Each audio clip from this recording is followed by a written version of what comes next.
Buenas tardes, ingeniero. En esta oportunidad vamos a resolver un ejercicio planteado en clase, el cual es análisis sísmico de una edificación con y sin aislación en la base. Se tiene una edificación de sistema estructural aporticado, el cual se realizará un análisis sísmico con y sin aislación en la base, para luego comparar las respuestas sismorresistentes de las dos estructuras. Primeramente se realizará un análisis en el plano para el sentido XX, identificando el eje más crítico, considerando una edificación para uso de oficinas en un municipio y un tipo de suelo roca S1. Luego se realiza un análisis de plano que para el sentido Y. De igual forma, se identificando el eje más crítico, considerando una edificación para uso de oficinas en un municipio común tipo de suelo roca S1. Finalmente se realiza un análisis sísmico en 3D en sentido XX y en sentido YY.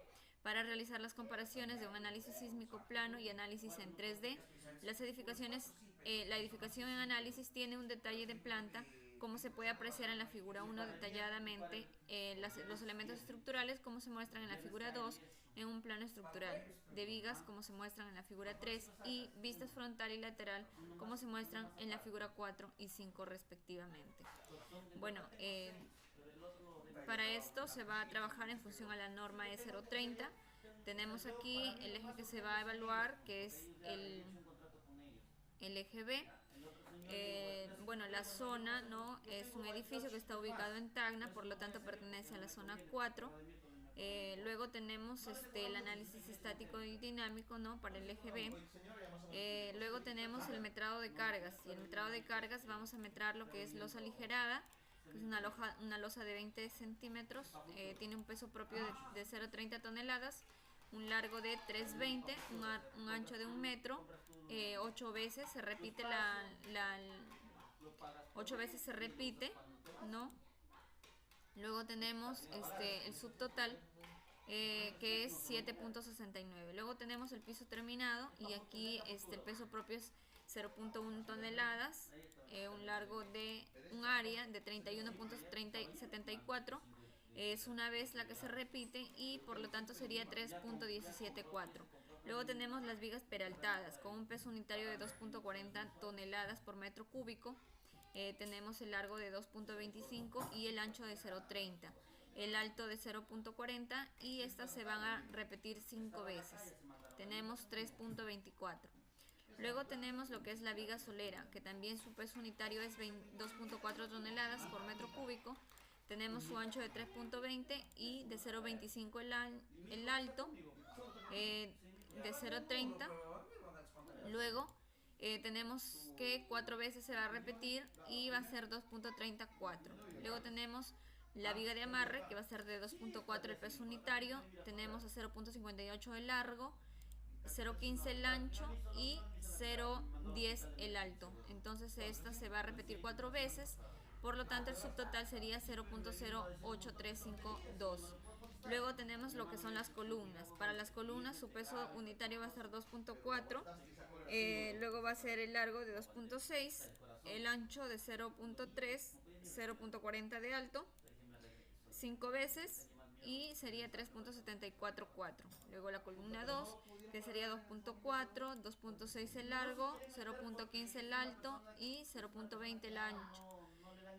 Luego el número de veces, que son 4 veces, sumando el 0,7488. Para muros portantes tenemos el peso unitario de 1,35, tenemos el largo de 0,58, el ancho de 0,15 y el alto de 2,50. 4 veces se va a repetir este mismo muro con estas características, haciendo una suma de 1,1745. Luego lo que es la tabiquería móvil, tiene un peso propio de 0,10 toneladas, largo de 31,3074, y luego se va a repetir una sola vez. Entonces calculándolo, el subtotal es 3,174.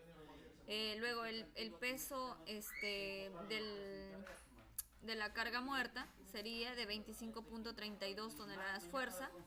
Luego tenemos lo que es la carga viva, y aquí están lo que es la sobrecarga para municipios y oficinas, y esto es 0,25 del peso toneladas por metro cuadrado, un área de 31.74, una vez se va a repetir, haciendo un total de 7.935.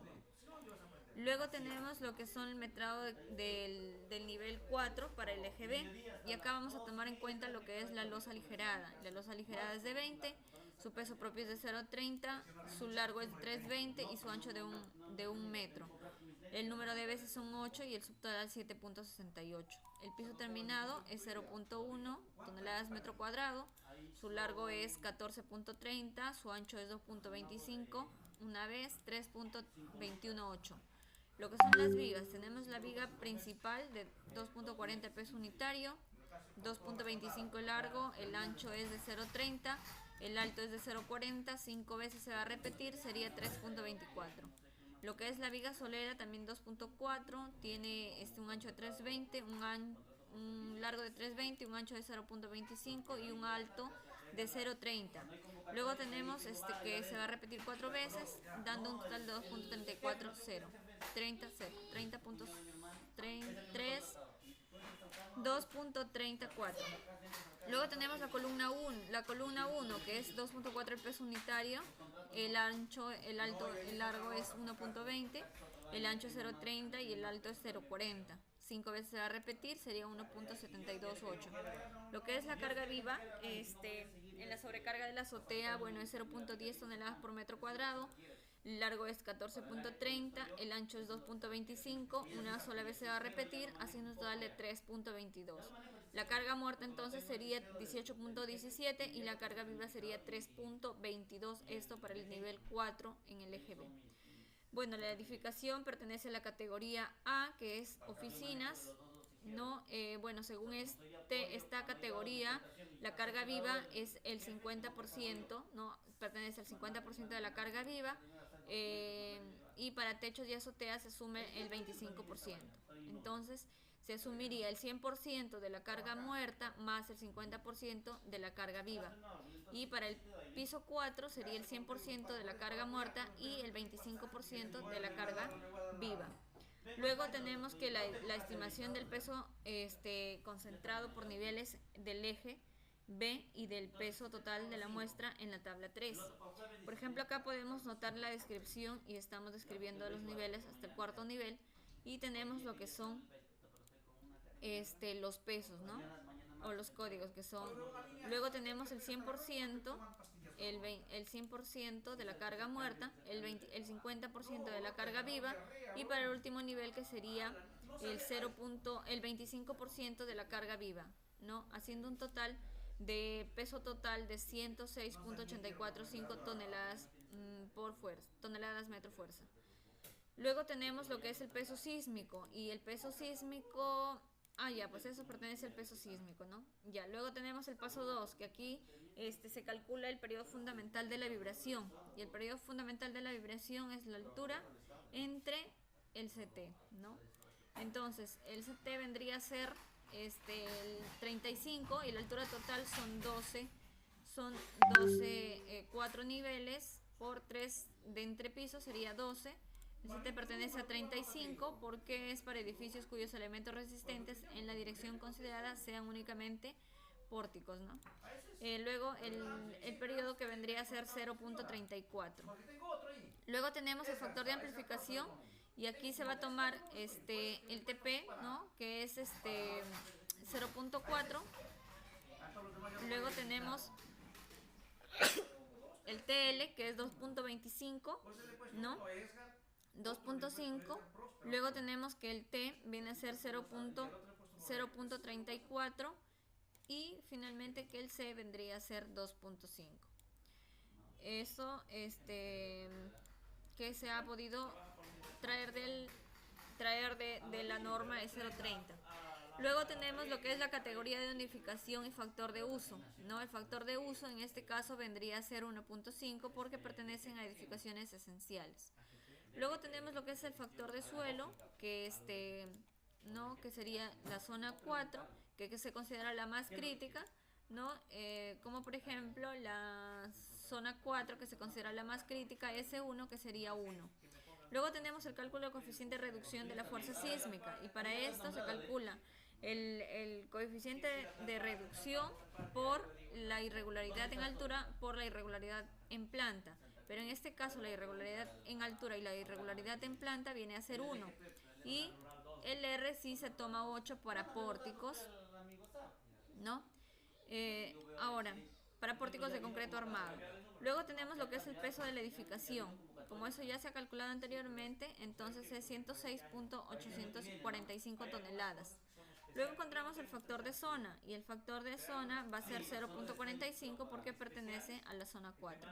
Luego tenemos la comprobación del C sobre el R, ¿no? El valor de C sobre R no deberá consignarse menor que. Esto debe ser mayor que 0.11. Entonces dividimos ambos términos y nos va a salir que es mayor que 0.11, por lo tanto estaría cumpliendo en este parámetro. Luego tenemos lo que es la cortante basal, cortante de piso, ¿no? Lo que es el SUX sobre R por el peso. Y aquí tenemos que la cortante basal viene a ser 25.538 toneladas. Luego encontramos la distribución de las fuerzas sísmicas en altura, ¿no? Resolviendo estas fórmulas, por ejemplo, vamos a tener aquí el periodo, el K y el factor de la fuerza cortante. Y el entrepiso, que sería 3 metros de cada nivel. Entonces, colocando aquí la distribución de fuerzas, tenemos que hay una fuerza total de 22.53760875. Se distribuyen las fuerzas de hacia abajo hacia arriba. Vemos que en la parte superior la fuerza es mayor, por lo tanto el desplazamiento va a ser mayor, ¿no? Ahí tenemos las fuerzas cortantes. En el paso 4, vamos a través del método matricial vamos a poder determinar la rigidez del sistema, ¿no? Y se considerará elementos rígidos como son las vigas, las columnas, por ejemplo, ¿no? En este edificio de corte. Tenemos la matriz para un edificio, el F'C se trabajará con un F'C de 210 kilogramos por centímetro cuadrado. Luego vamos a encontrar el módulo de elasticidad, ¿no? Luego vamos a encontrar la inercia, ¿no? Que es la base por la altura al cubo entre 12. En este caso se está considerando una sección de 0.30 por 0.40. Entonces la inercia sería 0.0009 metros cúbicos. Para un K, entonces calculamos el K, sería de 434, que es el factor de rigidez, ¿no? Sería 434.74 toneladas metro. Luego vamos a ver de que las cuatro rigidez no van a ser iguales. Luego resolvemos la matriz de acuerdo a la fórmula y vamos a vamos a encontrar los desplazamientos absolutos aquí, por ejemplo, pero para esto hay que verificarlo, ¿no? Hay que verificar sus derivas, que no deben ser mayor que 0.007. En este caso vemos de que en la segunda deriva es 0.0098, por lo tanto aquí estaría incumpliendo la norma, ya que es mayor que el 0.007. Y en el segundo caso también, que sería 0.001, que no estaría cumpliendo en ese parámetro. Luego vemos los desplazamientos relativos, ¿no? Con las derivas y distorsiones. Luego vamos a ver los desplazamientos relativos y derivas de entrepiso en el eje X, ¿no? Y ahí tenemos para el desplazamiento 1, el desplazamiento 2, el desplazamiento 4. Finalmente, en esta tabla vamos a ver las distorsiones reales que se obtienen siempre y cuando se trate de una estructura regular, multiplicando las anteriores distorsiones por un factor de 0.75 por R. En este caso R es 8, como se muestra en la tabla 4. Control de derivas, análisis de plano estático, y aquí se ven los 4 niveles, además de ver los desplazamientos, la altura, y finalmente hacemos el debido control, que no debe ser mayor que 0.07. Pero vemos de que en el primer caso y segundo caso tendríamos que corregir o aplicando un sistema de amortiguamiento o aumentando su sección.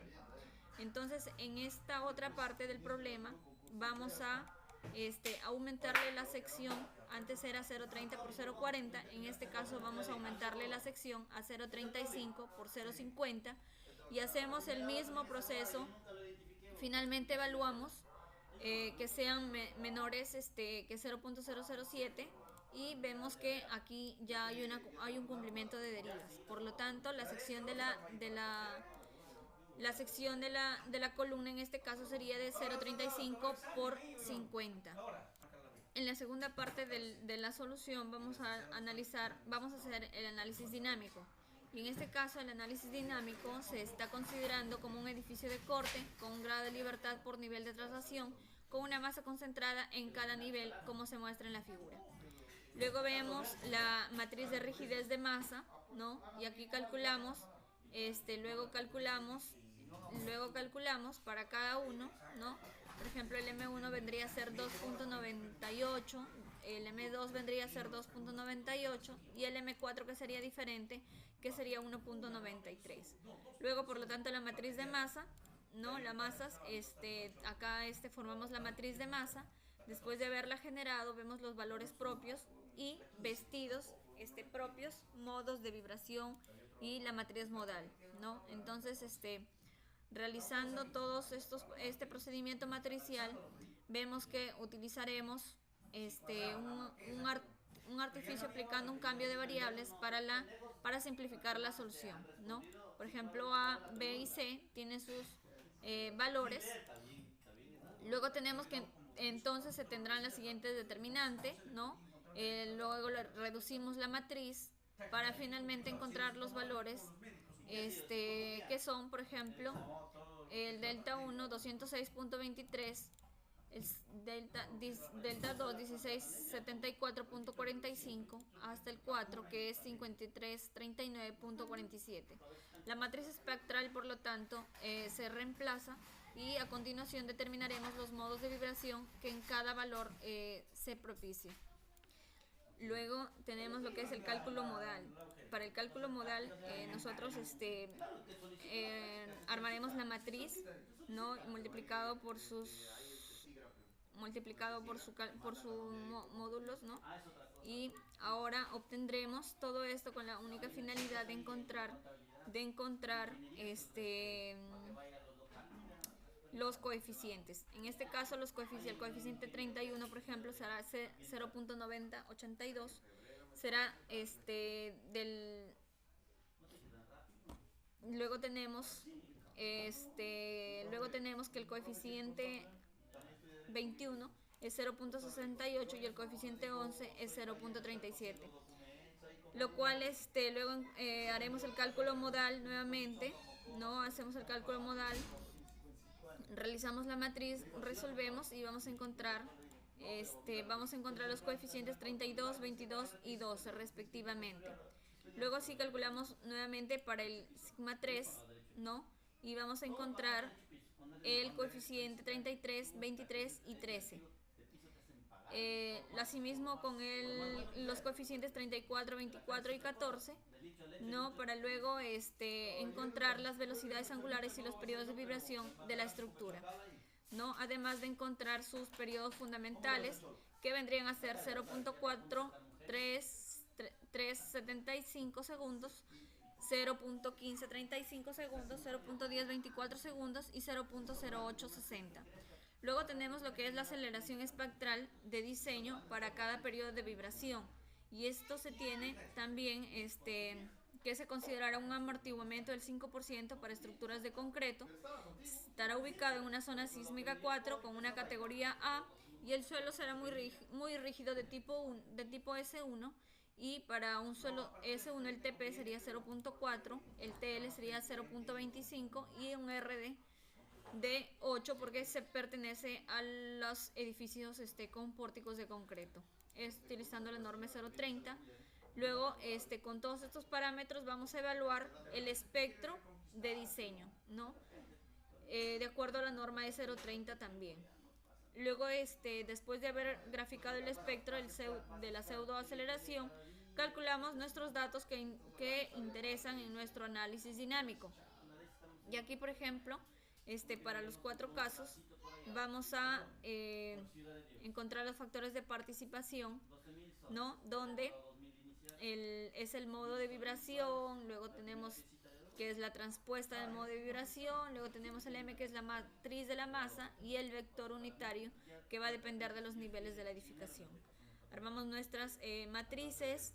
Luego, calculando las matrices, vamos a calcular la matriz de fuerzas laterales, ¿no? Para eso también resolvemos las matrices, y luego vamos a encontrar las fuerzas de amortizantes, ¿no? Las fuerzas amortizantes, que son la fuerza 1, 2, 3 y 4.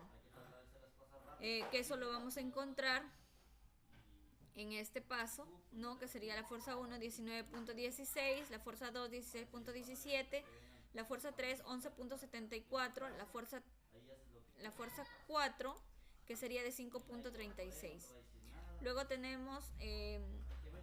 Luego tenemos las fuerzas laterales máximas esperadas, ¿no? Que sería de 2.9, de 4.33, de 6.37 y de 5.36. La matriz de desplazamientos absolutos, tenemos aquí, vamos a resolver con los desplazamientos absolutos, ¿no? De acuerdo a la fórmula, y vamos a encontrar los 4 desplazamientos, para posteriormente ver los desplazamientos relativos y las derivas, ¿no? Que son estas, y para hacerle su respectivo control. Según la norma dice que deberían ser menores a 0.007, ¿no? En este caso, en los dos primeros no cumple porque son mayores.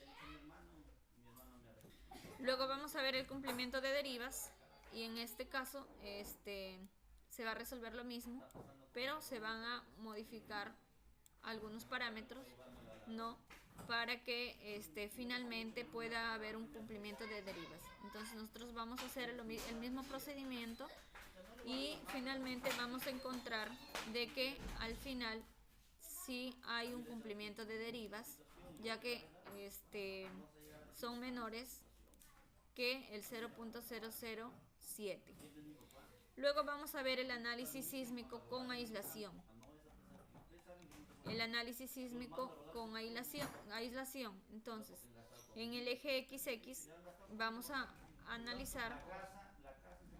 Como primer paso vamos a analizar lo que son el metrado de cargas por gravedad en el sistema con aislación. Tenemos el largo de 1.9 y de 1.5. Luego tenemos lo mismo que en el inicio, ¿no? Pero tenemos la losa aligerada de 0.20, va a tener un peso propio de 0.30 toneladas, un largo de 3.20, un ancho de 1 metro. Vamos a tener los elementos, que son el piso terminado, las vigas, las columnas, los muros no portantes, tabiquería móvil, haciendo ahí un total de carga muerta de 23.986, y en lo que es la carga viva, haciendo un total de 7.93. El ancho tributario es de 2.25. Ahora, luego tenemos el metrado para el primero, segundo y tercer nivel en el eje B. Los mismos criterios, y en la carga muerta vamos a tener que es de 25.311, y la carga viva es de 7.934. Para el nivel 4 en el eje B se va a hacer el metrado de cargas, y aquí vamos a encontrar de que la carga muerta va a ser 18.170 y la carga viva va a ser 3.21. Luego hacemos un resumen de metrado, ¿no? Con aislación, teniendo un peso total de 134.76. En el segundo paso encontramos lo que es el periodo efectivo y el amortiguamiento efectivo, teniendo un peso total de 134.760. Luego tenemos que el desplazamiento máximo del sistema de aislación es, se determina el desplazamiento máximo del sistema de aislación de acuerdo a la ecuación siguiente, ¿no? Luego tenemos que, resolviendo el vamos a encontrar el periodo efectivo de la estructura, que vendría a ser 2.5. Luego se desarrolla el sub, ¿no? Para encontrar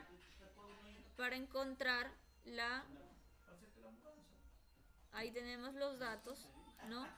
Y vamos a encontrar el DM, que sería que sería el desplazamiento máximo del sistema con aislación, que sería 0.3106 metros. Luego, la rigidez efectiva del sistema de aislación, tenemos aquí que el edificio de corte en el eje B con sistema de aislación es de 86.71. Luego tenemos las fuerzas cortantes, que vendría a ser 26.92. Luego determinamos el peso. Por ejemplo, acá tenemos lo que es para encontrar las fuerzas cortantes, ¿no? Tenemos como datos el peso sísmico de la estructura, el peso sísmico efectivo sobre la interfaz del aislamiento, ¿no? Y tenemos una cortante de 23.30. Luego tenemos la distribución de fuerzas verticales de fuerza, y esta viene a ser 23.3073 utilizando la fórmula proporcionada.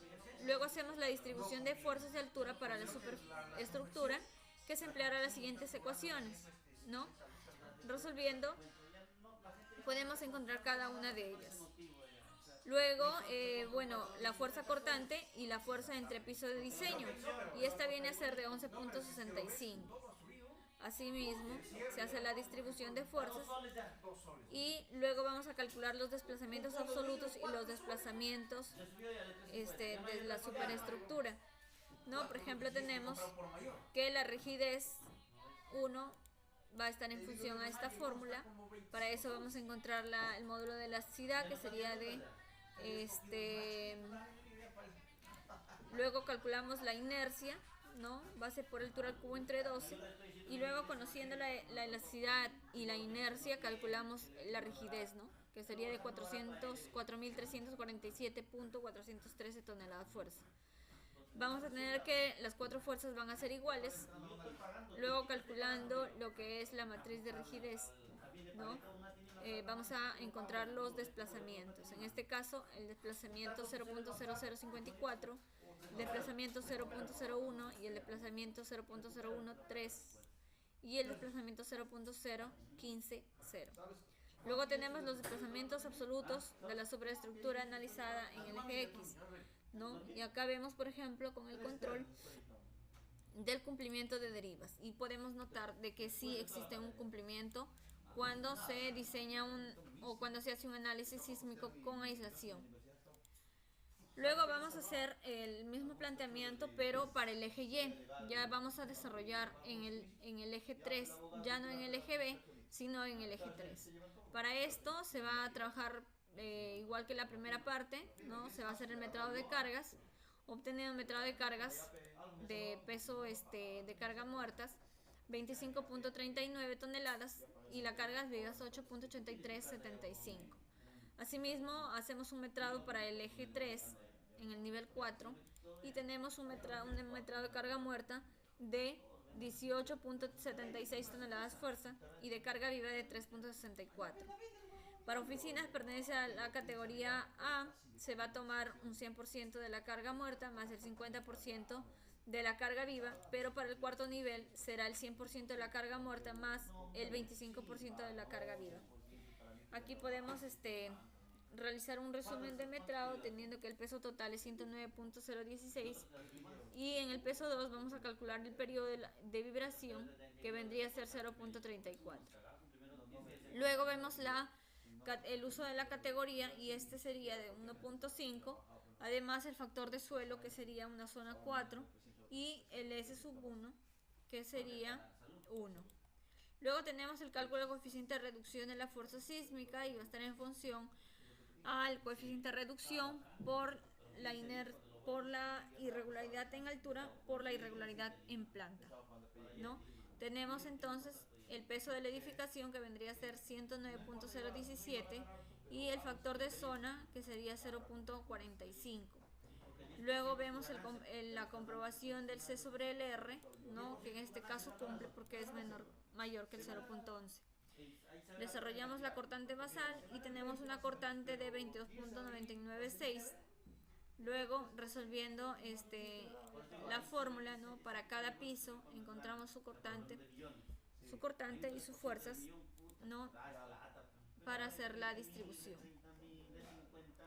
Luego tenemos una sección de 0,30 por 0,40 y seguimos con el procedimiento igual que en la primera parte, pero vemos de que aquí en los dos primeros no hay un cumplimiento, por lo tanto se tiene que corregir la sección o se le tiene que diseñar con aisladores.